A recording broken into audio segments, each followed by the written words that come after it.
시청자 여러분 안녕하십니까? VOA 모닝뉴스입니다. 미국은 비핵화 협상에서 북한이 갖고 있는 안보에 대한 중요성을 감안하고 있다고 데이비드 스틸웰 국무부 동아태 담당 차관보가 밝혔습니다. 북한의 체제 안전에 대한 미국의 보장과 북핵 프로그램을 맞바꾸도록 설득하는 데 초점을 맞춰야 한다고 강조했습니다. 첫 소식 오택성 기자가 보도합니다.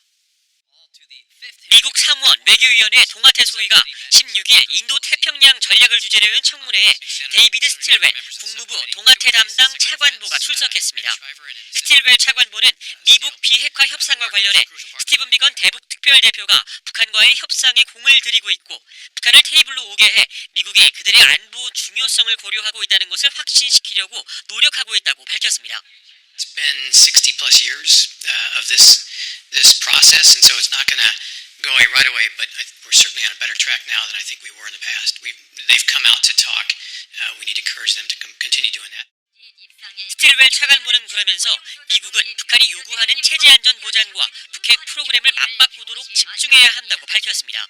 압도적인 군사력을 갖고 있는 미국이 북한의 체제를 보장한다며 북한을 설득하는 것은 딜레마일 수 있지만 이 부분을 집중해야 한다는 겁니다.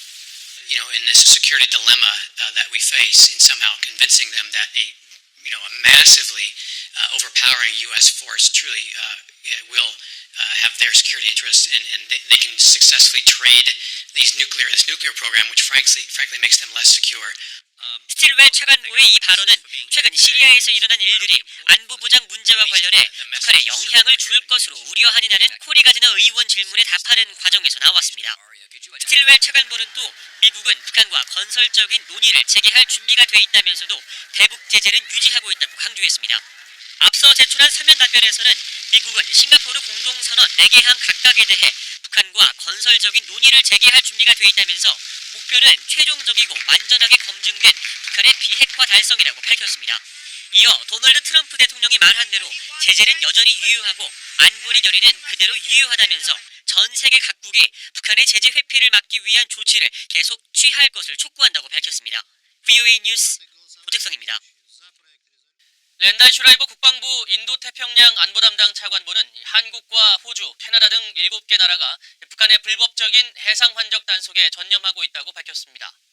16일 상원 외교위 동아태 소위 청문회에 데이비드 스틸웰 국무부 동아태 차관보와 함께 출석한 슈라이버 차관보는 서면 답변을 통해 한국과 호주, 캐나다, 뉴질랜드, 영국, 일본, 프랑스 등 7개 나라는 해상에서 이뤄지는 북한의 불법 석탄 수출과 정제유 수입을 금지하는 안보리 결의 이행에 전념하고 있다고 밝혔습니다. 슈라이버 차관보는 앞서 지난 15일 민간단체가 주최한 안보 토론회에서도 대북 제재의 중요성을 강조하면서 북한이 더 전향적으로 협상에 임하도록 북한을 압박하는 데 중국의 역할이 필요하다고 지적했습니다. 내년에 국제사회의 대북 제재 강도가 높아지고 전 세계 기업들은 엄청난 불확실성에 직면할 수 있다는 전망이 나왔습니다. 비핵화 협상 성공 여부를 가늠할 수 있는 시기와 맞물려 북한이 장거리 탄도미사일 발사를 감행한다면 한반도는 새로운 긴장 국면을 맞게 된다는 것입니다. 안소영 기자가 전해드립니다. 영국의 본사를 둔 국제위기자문업체 컨트롤 리스크는 16일 공개한 2020년 글로벌 제재 지형도에서 내년 한반도 전망과 관련해 북한 비핵화 협상 리스크에 주목했습니다. 비핵화 협상이 매우 위태로운 외교적 프로세스가 될 것으로 진단하며 결렬 위험이 지속되면서 긴장이 고조될 가능성이 높다고 밝혔습니다. 그러면서 2020년은 미북 비핵화 협상의 성패를 가늠할 해가 될 것이며 이와 맞물려 북한이 장거리 탄도미사일 실험에 나선다면 한반도는 새로운 긴장 국면을 맞이할 것이라고 분석했습니다. 컨트롤 리스크는 또 미국과 유럽연합 등의 경제 제재를 강하게 받는 5개국으로 베네수엘라와 시리아, 이란, 쿠바에 이어 북한을 꼽았습니다. 그러면서 트럼프 행정부는 2016년 북한의 핵실험과 탄도미사일 발사로 최대 압박 캠페인을 벌였지만 2018년 시작된 대북 관여가 한국과 중국 정부의 제재 완화 움직임으로 이어졌다고 설명했습니다. 다만 북한의 실질적인 비핵화 조치가 있기 전까지 대북 압박을 유지한다는 것이 국제사회의 입장이라고 덧붙였습니다. 만약 협상에 큰 진전을 이뤄 일부 제재가 완화되더라도 북한은 여전히 극도로 복잡하고 위험한 투자처가 될 것이라고 지적했습니다. 또 각국에 대한 경제 제재로 세계 기업들이 불확실성이라는 위험 요소를 안고 있다고 평가했습니다.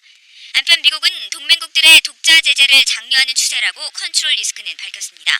이미 테러와 돈 세탁 등 국제 범죄 행위를 막기 위해 강력한 경제 제재를 가하는 스위스, 홍콩, 싱가포르와 같은 국제 경제 허브를 확장하고 싶어 한다는 겁니다. 한편 컨트롤 리스크는 지난해 국제사회의 상위 위험 요인 가운데 첫째로 북한 문제를 꼽았습니다. 한반도에서의 긴장 완화를 상정하기 어렵고 잘못된 판단과 예기치 못한 충돌 가능성이 매우 크다는 것이 이유였습니다. VOA 뉴스 안소영입니다. 북한 어선이 최근 일본 공해상에서 충돌해 침몰한 사건과 관련해 아베 신조 일본 총리는 위법 행위가 확인되지 않았다며 수위를 조절하고 있습니다. 북한과의 조건 없는 대화를 의식한 조치라는 분석입니다. 김동현 기자가 취재했습니다. 아베 신조 일본 총리는 15일 일본 의회에 출석해 지난 7일 일본 단속선과 북한 어선 충돌 사건과 관련해 북한 어선의 위법 조업은 확인되지 않았다고 밝혔습니다. 또 충돌 이후 침몰한 북한 선박에서 구조한 북한 측 승조원들을 모두 돌려보낸 것도 사건이 공해상인 배타적 경제 수역에서 발생한 것이라며 어업주권법을 토대로 한 납포 사안은 아니었다고 말했습니다. 我が国排他経済水域内ではありましたが、これは領海ではなかった。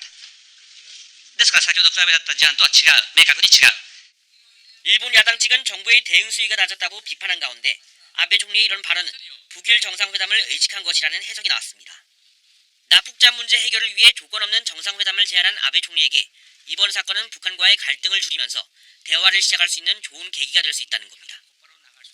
This incident gives him an opportunity to try to reduce tension with North Korea. 세이모 전 조종관은 그러나 북한이 이번 사건을 일본 정부의 책임으로 규정하고 배상을 요구한 점은 아베 총리의 이런 유화 조치를 일단 거부한 것이라고 풀이했습니다. 다만 북한은 앞으로 특정 시점에 제재 해제와 경제적 보상을 얻기 위해 얼마든지 일본과의 대화에 관여할 수 있다고 전망했습니다. 아베 총리 역시 국내 정치적 고려에 따라 납북자 문제 해결을 비핵화 등 다른 문제보다 우선시할 수밖에 없다고 분석했습니다. 그런가 하면 무라노 마사의 허드슨 연구소 연구원은 사고가 공해상에서 일어났고 위법 조업을 하지 않아 체포하지 않았다는 아베 총리의 설명은 상식적으로 맞지 않는다고 주장했습니다. 북한 어선의 침몰 전 일본 순시선의 퇴거 요구는 불법 조업 의심을 전제로 하고 있기 때문에 원칙상 조업원에 대한 최소한의 조사라도 했어야 한다는 겁니다. VOA 뉴스 김동윤입니다. 북한 경제가 유엔 등 국제사회의 대북 제재 영향으로 침체 국면이라고 한국 통일부가 밝혔습니다. 통일부는 17일 국회 국정감사 자료를 통해 북한의 지난해 국내 총생산 GDP는 전년 대비 4.1% 감소해 마이너스 6.5%를 기록한 1997년 이후 최저치라고 밝혔습니다.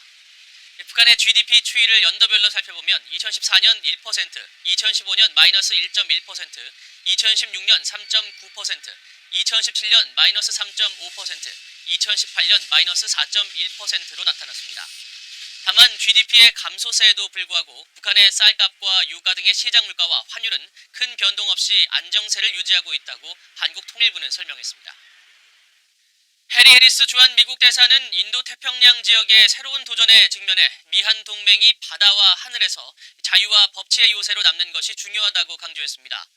해리스 대사는 17일 서울에서 열린 한미 동맹의 밤 행사에 참석해 양국의 안보 동맹은 한반도 평화와 번영의 토대일 뿐 아니라 지역의 안보와 안정의 핵심 축이라며 이같이 말했습니다. 그러면서 미국과 한국은 서로 손잡고 일하면서 자유롭고 열려있으며 번영하는 인도 태평양에 대한 비전을 제공하고 있다고 밝혔습니다. 이어 이런 파트너십은 개별 회원 국가들뿐만 아니라 이 지역에 더욱더 넓은 경제적 혜택을 제공해야 한다고 덧붙였습니다. 이날 행사에는 로버트 에이브럼스 주한 미군 사령관과 박한기 한국 합참의장, 빈센트 브룩스 전 주한 미군 사령관 등 양국의 전현직 고위급 외교안보 당국자들과 각계 인사 150여 명이 참석했습니다. 이상으로 VOA 모닝뉴스를 마칩니다. 시청해주신 여러분 고맙습니다.